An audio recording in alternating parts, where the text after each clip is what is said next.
Un padre termina quitándoles la vida a sus propias hijas, solo por los celos de ver a su expareja rehaciendo su vida. ¿Hasta dónde puede llegar un padre o una madre para herir a quien fue su compañero? Con los casos que se han visto en este canal, la respuesta puede ser incluso más espeluznante que la misma pregunta. Desafortunadamente en este mundo está lleno de gente resentida y de almas llenas de rencor, que con esto están dispuestos a todo lo que sea con tal de hacer pagar a su ex, incluso si eso implica lastimar a criaturas inocentes que se supone se deberían proteger. Tomás Antonio Jimeno Casañas nació el 31 de octubre del 83 en Tenerife, una comunidad autónoma de las Islas Canarias, dentro de una familia adinerada y privilegiada. Sus padres poseían varias hectáreas de cultivos, así que jamás le faltó nada. Ya de adulto manejaba varias empresas familiares, aunque su vida estaba marcada por excesos. Frecuentaba bares, discotecas, para armar su bronca, como decían en su país. Algunas personas lo señalaban por fraudes o estafador, a pesar de ya tener dinero. Sin embargo, ninguna acusación prosperó. A inicio de los años 2000 conoció a una mujer llamada Beatriz, quien también provenía de una familia con buena posición económica. Al principio, todo parecía marchar bien entre ellos. Tiempo después, tuvieron 2 niñas, a Ana y a Oliva. Parecía una familia feliz, pero esa felicidad sería opacada más adelante de una manera inimaginable. A pesar de que el hogar estaba creciendo, la relación comenzó a deteriorarse. Beatriz asegura que su esposo la engañaba constantemente e incluso la agredía. Pensó en denunciarlo varias veces, pero siempre se arrepentía. Un error que más tarde tendría un precio muy alto.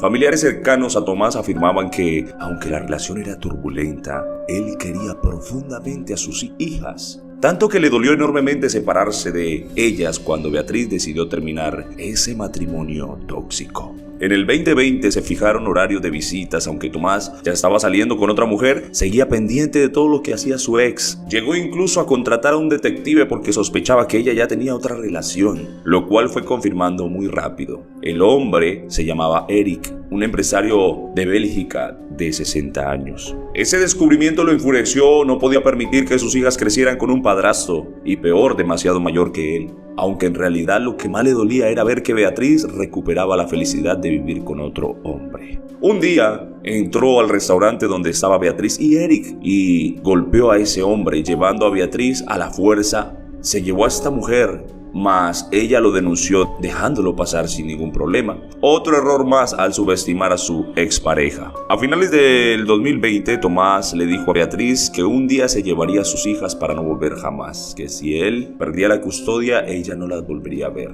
Lo que Beatriz no sabía era que esa amenaza era completamente real y jamás imaginó lo que estaba por ocurrir.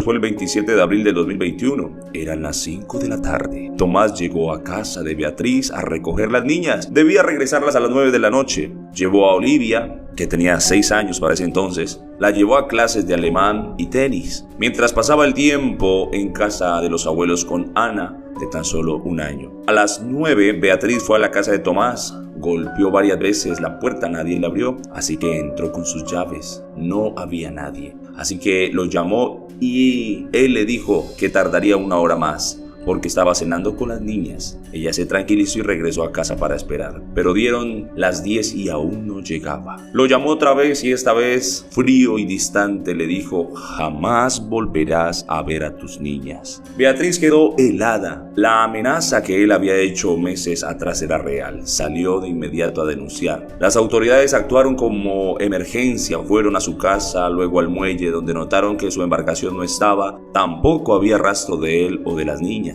Beatriz seguía llamándole sin parar. La última llamada fue cerca de la medianoche. Él le repitió que no soportaba que sus hijas crecieran sin él. Luego su teléfono quedó sin señal. A la mañana siguiente la policía obtuvo grabaciones del muelle donde se veía a Tomás llevando varias bolsas del auto al bote.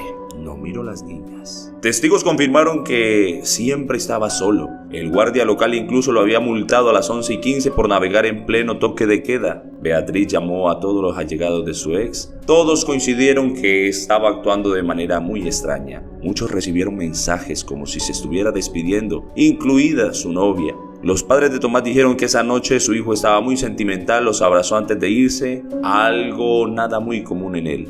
La situación empeoró cuando el 28 de abril los guardacostas hallaron un barco a la deriva cerca del puerto de Guimar. Era el bote de Tomás, pero no habían señales ni de Tomás ni de las niñas. Más tarde encontraron una sillita de bebé que Beatriz reconoció como la de Ana. Habían rastros de sangre con ADN de Tomás. Aún así, Beatriz seguía aferrada a la esperanza de recuperar sus niñas con vida. Las semanas pasaron, la madre pedía ayuda públicamente y enviaba mensajes rogándole a Tomás de que regresara a las niñas, pero el 1 de junio, el buque oceanográfico Ángeles Alvariño, especializado en búsquedas profundas, encontraron una bombona vacía amarrada a un edredón del barco. 10 días después, un robot que descendió a más de 1000 metros halló un ancla con 2 bolsas deportivas. Dentro de estas estaban rostros humanos. Eran de Olivia, la otra bolsa estaba rota, probablemente pertenecía a Ana.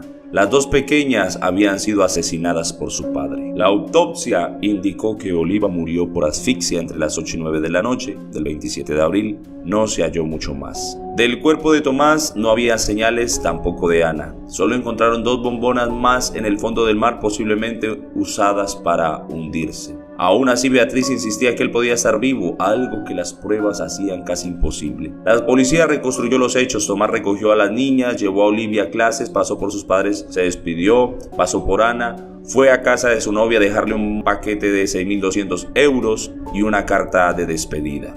Ella lo abrió antes de tiempo, pero no le dio importancia. Luego revisó su barco, buscó nuevamente a Oliva, recogió a Ana, se despidió de sus padres, fue a una de sus propiedades donde probablemente acabó con la vida de las niñas, las metió en las bolsas deportivas y las condujo al muelle. A las 9 de la noche se le vio metiendo las bolsas en el bote mientras hablaba con Beatriz diciéndole falsamente que estaba en un restaurante. Minutos después se adentró en el mar y mientras hablaba nuevamente con Beatriz dijo que no volvería a ver a las niñas. Ató las bolsas en el ancla y las arrolló al océano. A las 11:15 de la noche volvió a ser multado por romper el toque de queda. En la mañana compró cigarrillos y un cargador, regresó luego al muelle, zarpó y envió el último mensaje: jamás volverías a verlas. Desde ese punto ya no había retorno, las había silenciado. Lo que ocurrió luego es un misterio, lo más probable es que él mismo se lanzó al mar durante la madrugada. Cuando revisaron cuentas bancarias descubrieron que había transferido más de 50.000 euros a cuentas personales. Este caso estremeció a todo el país. La pérdida de 2 niñas inocentes destrozó a una madre que se aferró a la esperanza hasta el final.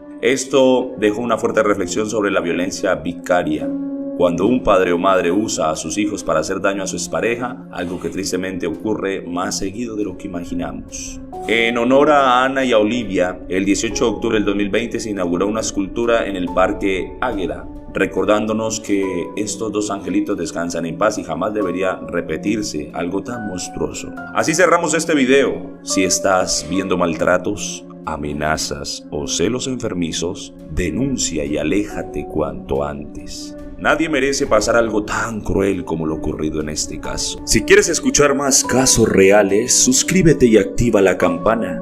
Comenta si te atreves, porque en este canal lo macabro solo es el principio. En la voz de Diego Lozano para Psicópatas al Límite.